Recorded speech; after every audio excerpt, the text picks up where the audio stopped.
नमस्कार मंडळी, माझ्या चॅनलमध्ये तुमच्या सर्वांचं स्वागत आहे. तर आज आपण बघणार आहोत काटेल्याची भाजी.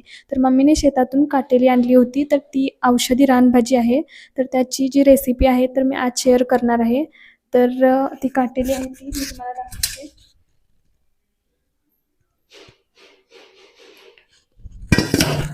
ही भाजी तुम्ही बघितली आहे का, कमेंटमध्ये नक्की सांगा. तर चला त्याची रेसिपी बघूयात.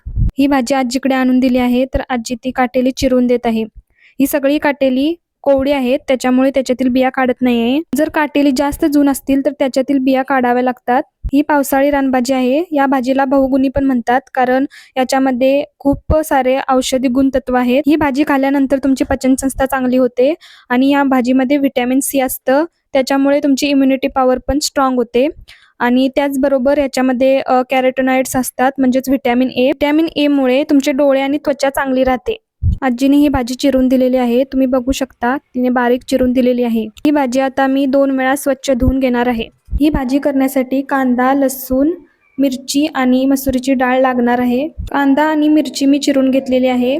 कांदा 1 घेतलेला होता आणि मिरच्या 4 होत्या. आता लसूण खलबत्त्यामध्ये ठेचून घेणार आहे.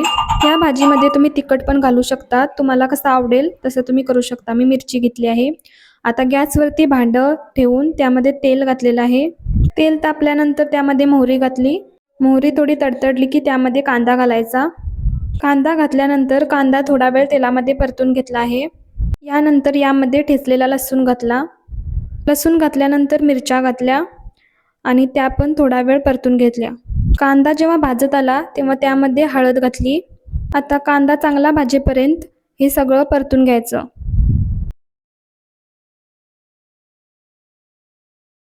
कांदा भाजल्यानंतर चिरलेली काटेली यामध्ये घालायची आणि सगळं जे आहे ते परतून घ्यायचं. आता यामध्ये पाणी घालणार आहे. पाणी घालून याच्यावरती झाकण ठेवून थोडा वेळ शिजवून घ्यायचं. तोपर्यंत दुसरीकडे मी मसुरीची डाळ जी आहे ती घेतली आहे आणि ती धुवून घेणार आहे. आता या काटेल्यामध्ये धुवून घेतलेली मसूर डाळ घालायची आहे. आता मसूर डाळ मिक्स करून घ्यायची आहे. मिक्स करून झाल्यानंतर चवीनुसार मीठ घालून नंतर परत मिक्स करून घ्यायची आणि झाकण ठेवून शिजवून घ्यायची. भाजी शिजलेली आहे, तुम्ही बघू शकता. ही भाजी वाफेवरच शिजवतात, पण याच्यामध्ये डाळ घालणार होते त्याच्यामुळे थोडं पाणी घालून शिजवून घ्यावं लागतं. जर तुम्हाला वाटत असेल की भाजी शिजली नाही तर थोडं पाणी घालून तुम्ही शिजवून घेऊ शकता. पण जी डाळ आहे ती 95% शिजल्यानंतर बंद करायचं, कारण डाळ पूर्णपणे शिजवली की नंतर वाफेमध्ये आणि खूप शिजते. आता काटेल्याची भाजी आणि तांदळाची भाकरी घेतली आहे. या दोन्हींचे कॉम्बिनेशन खूप अप्रतिम लागतं. मला तांदळाची भाकरी आवडत नसेल तर तुम्ही चपाती किंवा तुमच्याकडे जी भाकरी बनत असेल त्याच्याबरोबर हे खाऊ शकता.